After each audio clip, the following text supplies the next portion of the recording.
فہیم ارشد انصاری، آپ کا سوال ہے، اس وقت دنیا میں مسلمانوں کا امیر کون ہے؟ کس کے ہاتھ میں خلافت ہے؟ اس وقت نہ کوئی خلافت ہے، نہ مسلمانوں کا کوئی امیر ہے، انتشار کا دور ہے، 50-60 ملک ہیں، اول تو ان کی اپنی ہے نیشنلزم، پھر ان کے اندر ایتھنک، لنگوسٹک، ہر طرح کی نیشنلٹیز ہیں، تو یہ تو ہمارے زوال کی انتہا کا دور ہے۔ یہاں کہاں جامعیت، کون امیر؟ ہاں یہاں جماعت ایک اثر نو بنانی پڑے گی جس کا کوئی امیر ہو اور جس کے ساتھ بیعت کی جائے کہ جو تم کہو گے ہم کریں گے، اور سب سے پہلے اپنے کردار کی اصلاح ہو، اپنی ذات پر اپنے گھر میں دین کو نافذ کیا جائے اور پھر سامنے آیا جائے۔ یہ کام اثر نو ہوگا۔ جیسے حضور کے زمانے میں آپ نے ایک نئی جماعت بنائی، قدیم جو اہل ایمان تھے موجود تھے کہ نہیں وہاں؟ یہودی مسلمان تھے کہ نہیں وہ پہلے کے؟ اور حضور کو بڑی توقع تھی کہ وہ تو میرا ساتھ دیں گے۔ اللہ تعالیٰ نے کس طریقے سے آپ کو مایوس کیا، لن ترضی عنک الیہود ولا النصارى حتی تتبع ملتہم۔ اے نبی کوئی توقع نہ رکھو ان یہود اور نصارہ سے، وہ کبھی راضی نہیں ہوں گے آپ سے جب تک کہ آپ ان کی پیروی نہ کریں۔ آج مسلمانوں میں لیڈرشپس ہیں، مسندیں ہیں، جمی ہوئی ہیں، اور وہ تو کہیں گے ہمارے پیچھے چلو۔ لہذا ایک نئی جماعت جو خالص اسلامک آئیڈیالوجی پر ہو، فرقہ بندی پر نہ ہو، کسی مسلک کی بنیاد پر نہ ہو، جس کا مقصد کلیئرلی یہ ہو کہ اللہ کے نظام کو قائم کرنا ہے، ایسی جماعت اثر نو قائم کرنی ہے۔ سید واجد ہاشمی، پیشے سے انجینئر، آپ کا سوال ہے، کیا انسان کو محض سورۃ العصر ہی کافی تھی؟ باوجود اس کے اللہ نے سارا قرآن نازل کر دیا، تو اللہ ہم سے کتنی انسیت رکھتا ہے؟ اس کے پیمانے کی پیمائش کیا ہے؟ اللہ تعالیٰ کا اپنے خلق سے محبت کا معاملہ یہ ہے کہ اللہ کہتا ہے کہ میں نے اپنی رحمت کے 100 حصے کیے، ایک حصہ تمام مخلوقات میں تقسیم کر دیا۔ حیوانات میں بھی ماں کو اپنے بچڑے سے جو محبت ہوتی ہے وہ بھی اس ایک حصہ رحمت کا ظہور ہے۔ انسانوں میں بھی آپس میں جو محبت ہے تو وہ 1% رحمت کا ظہور ہے، 99 حصے میرے پاس ہے۔ لہذا اللہ تعالیٰ کو الخلق عیال اللہ، تمام مخلوق اللہ کے کنبے کے مانند ہے۔ اللہ کو انسانوں سے بہت محبت ہے، ودود ہے۔ ودود کہتے ہیں جس بہت ہی محبت کرنے والا۔ ہاں غلط کام کرو گے تو سزا بھی دے گا۔ دونوں شانیں بیک وقت سامنے رکھنی چاہیے۔ اگر آپ زیادہ اس کی غفاری پر دھوکہ کھا گئے تو بھی مارے جائیں گے، اور اگر اس کی مغفرت سے مایوس ہو گئے تب بھی مارے جائیں گے، اس لیے کہ مایوسی کفر ہے۔ مایوسی کے بعد قوا جواب دے جاتے ہیں، ہمت ختم ہو جاتی ہے، عمل کا جذبہ باقی نہیں رہتا۔ لہذا انسان کا اللہ کے ساتھ رشتہ ہونا چاہیے ما بین الخوف والرجاء۔ خوف بھی ہو اللہ پکڑے گا، اللہ پوچھے گا، اللہ کی سزا ہے، اور امید بھی ہو اللہ غفار ہے، غفور ہے، رحیم ہے، ستار ہے۔ یہ دونوں کیفیتیں ساتھ ساتھ چلیں، ورنہ اگر ایک کیفیت کا غلبہ ہو گیا تو یہ دونوں کیفیتیں جو ہیں علیحدہ علیحدہ مہلک ہو جائیں گی۔ You said in your talk that we have to stop those things that go against Allah's law. So if my family goes against Islam by watching TV serials that are un-Islamic, then what should I do? Number one, turn off the TV till I am stopped by my family, or else. Please throw some light on this topic. پہلا کام یہ ہے کہ آپ نصیحت کریں، امر بالمعروف نہی عن المنکر سے کام لیں، اور نرمی کے ساتھ سمجھائیں اور ان سے کہیں کہ وہ ان چیزوں سے باز آ جائیں۔ البتہ اگر نہیں بات چل رہی، ٹی وی کا دیکھنا محض میرے نزدیک اتنی بڑی بات نہیں ہے، لیکن اگر اس سے کوئی بڑی بات بھی ہے اور وہ بیوی اڑی ہوئی ہے اس پر، تو اللہ نے طلاق کا راستہ کھولا ہوا ہے، میرا اور تمہارا راستہ علیحدہ ہے، بتا دیا جائے۔ اگر تم باز نہیں آؤ گی اس کام سے تو ٹھیک ہے، لکم دینکم ولی دین، تمہارا طریقہ تمہارے لیے، میرا طریقہ میرے لیے۔ قرآن مجید میں کہا گیا ہے کہ اگر تمہارا نباہ نہیں ہو رہا اور اگر تمہیں نشوز کا اندیشہ ہے، بیوی کا کام ہے شوہر کا حکم مانے۔ الرجال قوامون علی النساء، رجال مرد حکمران ہیں عورتوں پر، اور جو اصل نیک بیویاں ہیں والصالحات قانتات، نیک بیویاں وہ ہیں جو اپنے شوہروں کی اطاعت کرتی ہیں۔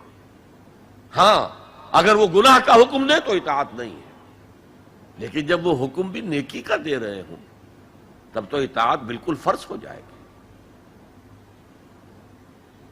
ایک سوال محمد شمیم صاحب کا ہے، تو کہتے ہیں کہ دلیل دی جاتی ہے کہ ہر نفس جو کرتا ہے وہ پہلے سے طے شدہ ہے، پھر ہم اچھے اور برے عمل و فعل کیسے کریں یا کرتے ہیں؟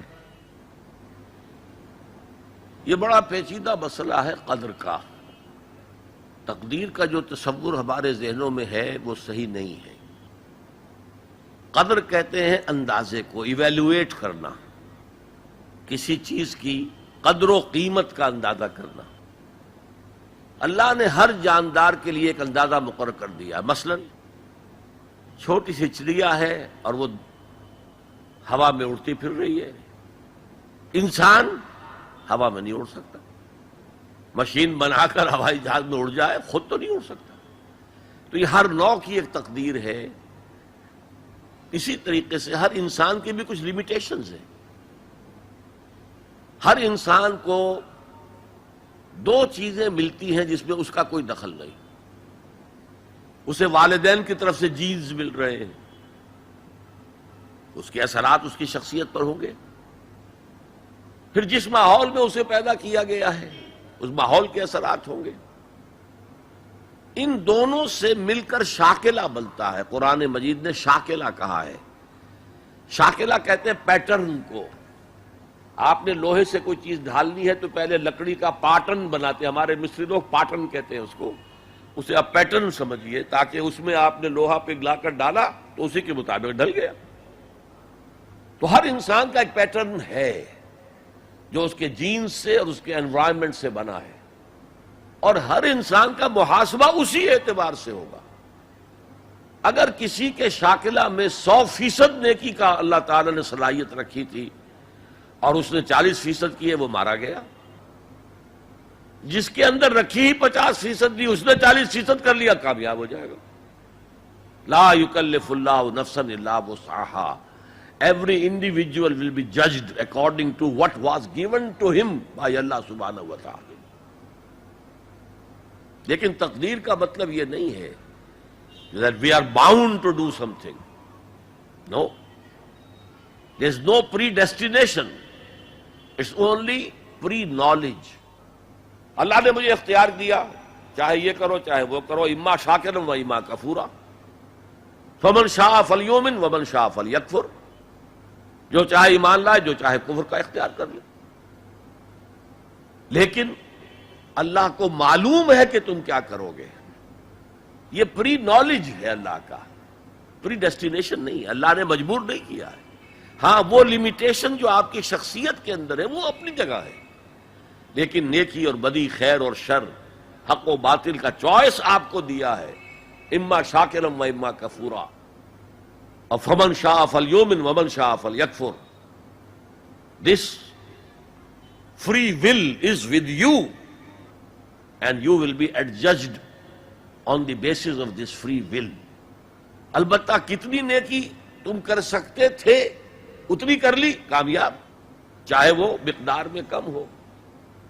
اب جب غزوہ تبوک کے موقع پر حضور نے مسلمانوں سے کہا یہ جیش العسرہ ہے، ساز و سامان چاہیے، اب لاؤ پیسے پیش کرو، حضرت ابو بکر نے اپنا سارا اثاثہ لا کر رکھ دیا. پوچھا اپنے بال بچوں کے لیے کچھ چھوڑ کر آئے ہو؟ کہ کچھ نہیں چھوڑا. صدیق کے لیے ہے خدا کا رسول، بس اللہ کا نام چھوڑ کر آیا ہوں. اب حضرت عثمان نے بہت دولت دی اس وقت. ایک غریب انصاری، اس نے ساری رات ایک یہودی کے باغ میں وہ کنویں سے پانی کھینچ کر باغ کو سیراب کیا. صبح کو اسے کچھ کھجوریں مل گئیں اجرت کے طور پر. اس نے آدھی لا کر اپنے بال بچوں کو دے دی، گھر کا نفقہ نان نفقہ شام تک کے لیے. آدھی حضور کے سامنے لا کر رکھ دی. جو منافقین موجود تھے انہوں نے تمسخر اڑایا. ہاں جی ہاں، بغیر ان کھجوروں کے تو یہ لشکر جا ہی نہیں سکتا، یہ تو بڑا، یہ تو بہت. حضور نے کیا کہا؟ ان کھجوروں کو اس پورے ڈھیر کے اوپر پھیلا دو، اللہ کی نگاہ میں یہ اس پورے ڈھیر سے زیادہ بھاری ہے. تو آپ جو کچھ کر سکتے ہیں کیجئے. اللہ تعالیٰ کی لاٹھی اندھے کی لاٹھی نہیں ہے جو برابر چلے سب پر، بلکہ ایوری انڈیویجول اس کے علیحدہ علیحدہ حساب ہوگا. اللہ کا کمپیوٹر بہت بڑا ہے، بہت بڑا ہے، بہت بڑا ہے. وہ ہر ایک کی قدر و قیمت کا تعین کر لے گا. اگلا سوال، آپ نے کہا تھا جس نے قرآن کو جھٹلایا وہ عنقریب خسارے میں ہے. تو قرآن اور حدیث کی کتابیں ہونے کے باوجود بھی ہمارے علماء مسجدوں میں، گھروں میں اور درسوں میں قرآن کی باتیں چھوڑ کر بزرگوں اور اماموں کی کتابیں کثرت سے پڑھتے اور پڑھاتے ہیں. کیا ہمارے علماء یہ نہیں جانتے کہ قرآن ہی بخشش کا ذریعہ ہے اور قرآن میں ہی سب فضائل اور مسائل ہیں؟ پھر وہ ایسا کیوں کرتے ہیں؟ تسلی بخش جواب دیں. میرے پاس یہ اختیار تو نہیں ہے کہ آپ کی لازماً تسلی کرا دوں. البتہ میں عرض کرتا ہوں، علماء کرام کو برا بھلا کہنے کی بجائے اپنے گریبانوں میں جھانکیے. آپ خود کیوں نہیں پڑھتے دین کو؟ آپ نے ڈاکٹری پڑھی، آپ نے انجینئرنگ پڑھی، آپ نے MBA کیا، آپ نے کمپیوٹر سائنس کے اندر MSc کیا، آپ کیوں نہیں پڑھتے؟ آپ نے یہ مولوی پروفیشن کریٹ کیوں کیا ہے؟ اسلام میں کوئی مولوی پروفیشن نہیں ہے. اسلام میں نہ پاپائیت ہے نہ برہمنیت ہے. ہر مسلمان کو اس قابل ہونا چاہیے کہ نماز پڑھائے. ہر مسلمان کو اس قابل ہونا چاہیے اپنی بیٹی کا نکاح خود پڑھائے. ہر مسلمان کو اس قابل ہونا چاہیے کہ اپنے باپ کا جنازہ خود پڑھائے. جو دعا اس کے دل کی گہرائی سے نکلے گی وہ کسی عالم دین کے دل سے نکل سکتی ہے. تو اصل میں ہم نے اختیار کیا دنیاوی تعلیم، جس میں پیسہ ہے، جس میں عزت ہے، جس میں گلیمر ہے، جس میں اونچے کیریئر ہیں، اور ہم نے باقی کام چھوڑ دیا ہے علماء کے تو پھر ان پر تنقید کرتے ہیں. لہذا اپنے گریبانوں میں جھانکیے. پانی ہمارے اندر بڑھتا ہے. اردو اخبارات میں فلموں کی ایڈز پرنٹ ہوتی ہے، ساتھ ہی جنسی توانائی بڑھانے اور عملیات کی تشہیر بھی ہوتی ہے. اخبار والے دلائل یہ دیتے ہیں کہ ان کی وجہ سے اخبار چلتے ہیں. برائے کرم ایسے اخبارات سے نجات کا راستہ بتائیے. میرے پاس کوئی اس کا راستہ نہیں ہے. یہ تو اصل میں وہ لوگ وہی کچھ پیش کرتے ہیں جو پبلک چاہتی ہے. آپ پبلک کے مزاج کو بدلیے، وہ چیزیں خود ختم ہو جائیں گی. انہیں تو دکان چلانی ہے. ٹی وی چینل چلے گا ہی نہیں جب تک کہ وہ ڈرامے اور یہ اور گانے اور ناچ نہیں ہوں گے. کون دیکھے گا اسے؟ کئی چینلز لگے ہوئے ہوں کہیں پر دینی پروگرام، اسے آپ سوئچ اوور کریں گے، چلے جائیں گے کہیں اور جہاں ڈانس ہو رہا ہو. تو ان کے لیے اشتہار نہیں آئیں گے تو وہ چل نہیں سکتے. اشتہار آئیں گے اگر ایسے پروگرام ہو. اشتہار نہ ملے تو کوئی اخبار چل نہیں سکتا. اور اشتہار وہ لوگ دیتے ہیں جن کا آپ نے نام لیا. یہ ایک وشیس سرکل ہے. یہ جو ہے بڑا ایک زہریلا چکر ہے جو چل رہا ہے ہمارے معاشرے کے اندر. اب اس میں جب تک کہ بحیثیت مجموعی معاشرہ نہیں بدلتا آپ ایک ایک کر کے ان برائیوں کو نہیں روک سکتے۔ ڈاکٹر تنویر احمد کا سوال ہے، اور سورۃ العصر کی تفصیلی وعظ سن کر یہ ثابت ہوتا ہے کہ اسلام میں نجات کی راہ اس چھوٹے سے سورے میں موجود ہے۔ سوال یہ ہے کہ ہمارے مسلم معاشرے میں مختلف مسالک موجود ہیں جو اپنی اپنی شناخت عالمی اور علاقائی طور پر رکھتے ہیں، اور ان کا دعویٰ بھی ہے کہ ہمارا ہی مسلک نجات کی راہ کے لیے کافی ہے۔ ایسے لوگوں کے لیے آپ قرآن سے کیا پیغام دینا چاہیں گے؟ میرا پیغام تو وہ ہے جو میں نے 1.5 گھنٹے سے زائد آپ کے سامنے رکھا ہے، اور آپ اگر کام کریں کہ یہ پیغام پہنچائیں ان تک، یہ کیسٹس پہنچائیں، سی ڈیز پہنچائیں، کیا پتا کس کو اللہ تعالیٰ کس کے دل میں وہ بات اتر جائے، آپ ذریعہ بن جائیں۔ جیسے کہ حضور نے فرمایا تھا حضرت علی سے، یا علی لَن يَهْدِيَ اللَّهُ بِكَ رَجُلًا وَاحِدًا خَيْرٌ لَكَ مِنْ حُمُرِ النَّعَمِ۔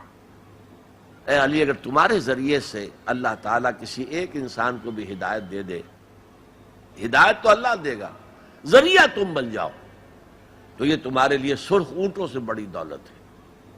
تو آپ کام شروع کریں، دعوت کے لیے کمر کسیں، پہلے تو طے کریں، اور خاص طور پر جو جوان ہیں ابھی تعلیم حاصل کرنے کی عمر میں ہیں، عربی پڑھیں، عربی سیکھیں، قرآن پڑھیں اور قرآن کے داعی بن جائیں۔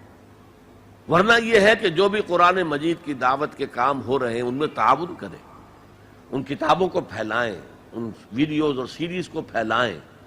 بہرحال اسی سے کوئی نتیجہ برآمد ہو سکتا ہے۔ باقی ہم کسی ایک طبقے کے اوپر سارا الزام ڈال دیں، کسی دوسرے طبقے کو مورد الزام بنا دیں، یہ اس کا کوئی فائدہ نہیں ہے۔ اللہ جانتا ہے کس کا کتنا ہاتھ ہے، کس کی کتنی غلطی ہے۔ اللہ تعالی ہمیں ہماری غلطیاں معاف فرما دے۔ اصل تو ہمارا جو ہے علیکم انفسکم، جیسا کہ میں نے کہا تھا، نفسی نفسی جب وہاں ہوگا، یوم یفر المرء من اخیہ وامہ وابیہ وصاحبتہ وبنیہ لکل امرئ منہم یومئذ شأن یغنیہ، اسی طرح اس دنیا میں آپ سمجھیے کہ مجھے تو اپنے آپ کو بچانا ہے، پھر اپنے اہل و عیال کو بچانا ہے، پھر اپنے رشتہ داروں کو بچانا ہے، پھر اپنے پڑوسیوں کو بچانا ہے۔ یہ دعوت جو ہے الاقدم فالاقدم، الاقرب فالاقرب، اس کے حساب سے آگے بڑھنی چاہیے۔ یہ نہیں کہ آپ جا کر واس تو کہہ رہے ہیں 500 میل دور اور اپنے گھر والوں کو بھولے ہوئے ہیں۔ یہ پھر ایک پیشہ ورانہ واس ہوتا ہے، اس کے اندر کوئی تاثیر نہیں ہوتی۔ اللہ تعالیٰ کا احسان ہے اور یہ اس کا فضل و کرم ہے کہ آج ہم سب یہاں جمع ہوئے اور ڈاکٹر صاحب کی ایک بہت ہی پر اثر تقریر نجات کی راہ پر سنی۔ اسی کے ساتھ آج کی اس نشست کے اختتام کا اعلان ہوتا ہے۔ سبحانک و بحمدک لا الہ الا انت استغفرک و اتوب الیک۔ بسم اللہ الرحمن الرحیم والعصر ان الانسان